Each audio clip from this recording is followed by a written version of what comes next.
같이 나누신 하나님의 말씀은 구약성경 사사기 1장 8절부터 15절까지 말씀입니다. 사사기 1장 8절부터 15절까지 말씀입니다. 우리 같이 한 목소리로 말씀 같이 읽겠습니다. 시작. 유다 자손이 예루살렘을 쳐서 점령하여 칼날로 치고 그 성을 불살랐으며 그 후에 유다 자손이 내려가서 산지와 남방과 평지에 거주하는 가나안 족속과 싸웠고 유다가 또 가서 헤브론에 거주하는 가나안 족속을 쳐서 세세와 아이만과 달메를 죽였더라. 헤브론의 본 이름은 기럇 아르바였더라. 거기서 나가서 드빌의 주민들을 쳤으니 드빌의 본 이름은 기쟇세벨이라. 갈렙이 말하기를 기쟇세벨을 쳐서 그것을 점령하는 자에게는 내 딸 악사를 아내로 주리라 하였더니 갈렙의 아우 그나스의 아들인 온니엘이 그것을 점령하였으므로 갈렙이 그의 딸 악사를 그에게 아내로 주었더라. 악사가 출가할 때에 그에게 청하여 자기 아버지에게 밭을 구하자 하고 나귀에서 내림에 갈렙이 묻되 네가 무엇을 원하느냐 하니 이르되 내게 복을 주소서 아버지께서 나를 남방으로 보내시니 샘물도 내게 주소서 하며 갈렙이 윗샘과 아랫샘을 그에게 주었더라. 아멘. 우리가 어제 말씀을 통해서 여호수아가 죽은 후에 이스라엘이 다시 하나님과의 관계를 그대로 유지하면서 이제 가나안 땅을 나머지 땅을 점령하는 그런 모습들을 봅니다. 첫 번째로 유다 지파가 하나님으로부터 부름을 받아서 올라가라고 하셨고 또 유다 지파는 시몬 지파에 가서 도움을 요청하고 함께 이제 전쟁을 치르게 됩니다. 오늘 본문에 보니까 이제 유다 연합군이 어디로 들어가게 되냐면 예루살렘을 칩니다. 예루살렘은 우리가 너무나도 잘 아는 것처럼 이스라엘이 어떻게 보면 가장 중심지죠. 근데 이 예루살렘의 위치가 유다 지파와 이 베냐민 지파 경계에 있었어요. 그래서 이 지역을 가장 먼저 이제 유다가 공격을 합니다. 보니까 칼날로 치고 그 성을 불살랐다 이렇게 얘기합니다. 9절에 보니까 그 후에 유다 자손이 내려가서 산지와 남방과 평지에 거주하는 가나안 족속과 싸웠고 이렇게 얘기하죠. 여기에서 산지라고 하는 것은 예루살렘 그 지경을 포함한 산 약 해발 800m 정도 되는 그런 산악 지형을 이야기합니다. 남방은 헤브론과 가데스 바네 사이에 반사막지대라고 하면 보통 우리가 네게브라고도 부르는 그런 곳이에요. 그러니까 예루살렘의 북쪽에서부터 이렇게 남방으로 내려와서 공격을 하게 된 거죠.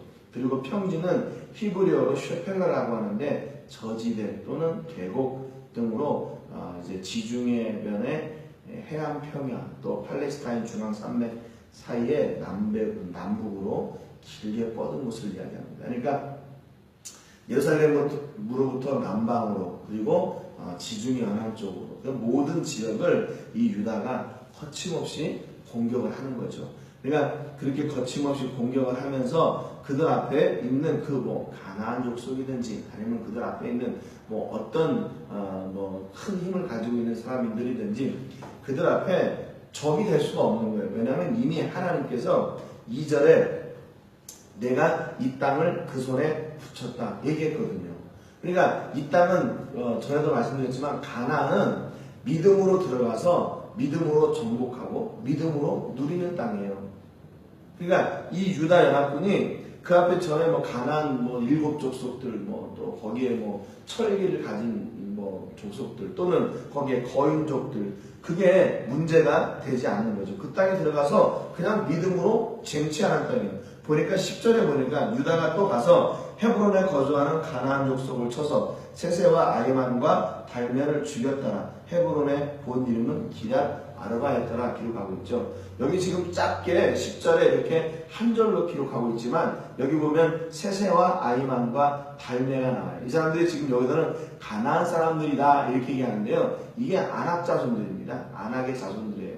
여러분 잘 아시는 것처럼 아낙 자손들은요 거인족들이에요. 거인족들. 그러니까 지금 이 유다 연합군이 죽인 세세와 아이만과 달메가요 그냥 평범한 가나안족들이 아니고 이게 거인족들이란 말이에요. 민수기 13장 33절에 보면 거기서 네피림 후손이 아낙 자손의 거인들을 보았나니 우리는 스스로 보기에도 메뚜기 같으니 그들이 보기에도 그와 같았을 것이냐. 이게 모세가 가나안 땅에 정탐꾼을 보냈을 때 누구를 봤냐면 바로 이 사람들을 봤어요. 아낙 자손들을 봤어요. 아낙 자손을 딱 보니까 자기네들은 뭐야, 이스라엘 자손들은 뭐야, 메뚜기 같다고 얘기해요. 메뚜기 같다고. 우리가 어떻게 저 사람들을 공격합니까? 우리는 저 사람들에 비하면 메뚜기 같은 존재들인데 저 사람들은 저렇게 크고 전쟁에 능한 족속들인데 우리가 싸워서 이길 수 없습니다. 그렇게 얘기했거든요. 그런데 오늘 막상 그 뚜껑을 열어보니까 어떻게 됐어요? 그들을 그냥 세세와 아이만과 달메를 죽였다라고 했어요. 이게 뭐 어떻게 얘기하면 이 거인족들을 죽이는데 이렇게 싸우고 저렇게 싸우고 이렇게 해가지고 뭐 간신히 이긴 정도가 아니라 그냥 한 줄로 기록할 정도로 쉽게 그냥 이긴 거예요. 쉽게 이겼어요. 다른 족속들, 다른 이방 족속들을, 가나안에 있던 다른 족속들을 죽인 것처럼 그 거인족들도 그냥 가나안 사람을 쳐서 세세와 아이만과 달메를 죽였더라. 그냥 한 문장으로 그들이 점령한 것을 볼 수 있어요. 그러니까 여러분 뭐예요? 처음에는 그 사람들이 그렇게 크게 보이고 그렇게 어렵게 보이고 그렇게 강해 보였는데 막상 믿음의 응답을 받고 그 안에 들어가니까 어떻게 돼요? 그 장벽이 그렇게 높아 보이지 않는 거예요. 높아 보이지 않아요. 전에는 자기들이 메뚜기 같았는데 이제는 더 이상 그런 약한 존재가 아니었어요. 여러분, 그 세월이 조금 지나다 보니까 모세 시대에 강했던 그 사람들이 여호수아가 죽은 그 뒤에는 그들이 약해져가지고 키가 작아져서 그랬나? 그렇지 않아요. 그들은 변하지 않았어요. 그들이 그렇게 강하고 그렇게 컸던 그 능력은 변하지 않았어요. 그런데 이스라엘이 뭐가 바뀌었냐면 믿음의 눈으로 무장을 하고 나서 보니까 하나님께서 주신 그 약속을 딱 붙들고 보니까 그 앞에 있던 그 거인족들 그렇게 크게 보이지 않는 거예요. 야, 하나님께서 이 땅을 우리에게 주시기로 약속하셨으니까 너희 손에 붙였다고 하셨으니까 그 약속을 붙들고 그냥 나가서 싸우니까 그냥 다른 민족들하고 똑같이 이기는 거죠. 만약에 이 거인족들을 죽인 역사가 기록이 되려면 다윗과 골리앗의 싸움처럼 막 길어야 돼, 얘기가. 그 거인족들을 이렇게 해가지고 이렇게 피하고 저렇게 작전을 펴가지고 했다. 그런데 그런 게 없어요. 그냥 우후죽순 무너뜨리듯이 그냥 다 유다 연합군이 그들을 다 무너뜨린 거예요. 그러니까 여러분 지금 뭐 이스라엘이 뭐 별다른 무기가 있냐? 아니에요. 그렇지 않아요. 이스라엘이 그 유다 연합군이 지금 가지고 있는 것은 하나님께서 주신 그 약속, 그 약속으로 무장하는 그것이 바로 유다 연합군의 무기이자 힘이라는 것을 우리가 알 수 있어요.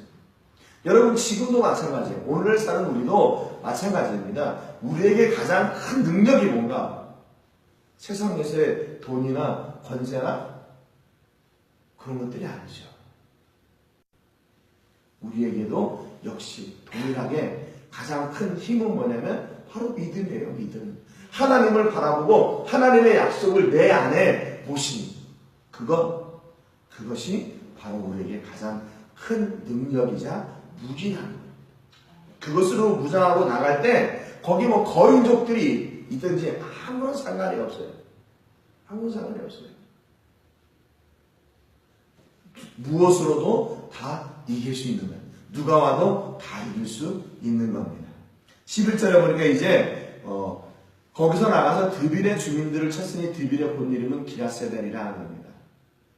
예루살렘을 치고 거인족들을 치고 이제는 또 드빌을 쳐요. 그런데 이 기라세벨을 칠 때는 특별히 여호수아 15장에 이미 기록된 말씀이에요. 갈렙이 이 땅을 요구해가지고 받은 땅이거든요. 그 땅에 들어가서 그 땅을 점령하는데 갈렙이 그렇게 얘기합니다. 야, 이 땅을 치는 사람은 내 딸을 주겠다. 내 딸 악사를 주겠다. 그랬더니 그 갈렙의 조카인 온니엘이 그 땅을 점령합니다. 그래가지고 자기 딸 악사를 줘요. 그래서 자기들도 이제 기업을 얻게 되는데 기업을 얻으면서 이제 내려갈 때에 온니엘과 악사가 갈렙에게 요구하는 거죠. 샘을 주십시오. 샘을 주십시오. 이렇게. 근데 15절에 보니까 이르되 내게 복을 주셔서 아버지께서 나를 남방으로 보내시니 샘물도 내게 주셔서 하매 갈렙이 윗샘과 아랫샘을 그에게 주었더라. 이렇게 얘기합니다. 그들이 믿음으로 정복한 그 땅에 들어가서 그 땅을 취하고 또 믿음의 고백으로 그 땅을 저에게 복을 주셔야 그랬더니 윗샘과 아랫샘을 줘요. 높은 곳에 있는 샘인 산지에 있는 샘, 또 평지에 있는 샘, 그런 거죠. 그러니까 어디에서든지 살 수 있도록 그 배려를 해준 거예요, 갈렙이. 여러분, 이 사사기서의 이렇게 처음 부분은요, 이렇게 믿음으로 쟁취하고 승리한 역사가 기록되어 있어요. 그런데 이제 내일부터는 그 역사하고 대조되는 역사가 기록이 됩니다. 그러니까 여러분, 지금 우리에게 이 말씀이 주는 교훈은 뭐냐면 예나 지금이나 신앙의 원리, 삶의 원리는 변하지 않았다는 거예요. 변하지 않았어요. 시대가 아무리 변하고 아무리 바꾸게 달라지고 이제 4차 혁명이 일어나고 해도 우리가 그 시대를 사는 가장 큰 핵심은 뭐냐면요, 믿음이에요. 믿음. 변하지 않는 믿음. 수천 년이 지난 지금도 우리가 붙들고 있어야 될 게 뭐냐? 바로 믿음이에요. 누가 가지고 있었던 믿음? 유다의 남편이 가지고 있었던 믿음. 그 거인족들 앞에서 그들을 믿음으로 쳤던 그 믿음. 오늘 이 드비를 공격하면서 갈렙의 조카 온니엘이 그들을 정복했던 그 믿음. 그 믿음으로 나갈 때는 반드시 승리하는 거예요. 그리고 그 땅을 자기들이 누리게 되는 겁니다. 그런데 믿음으로 나가지 않을 때 어떻게 되냐? 실패하게 돼요.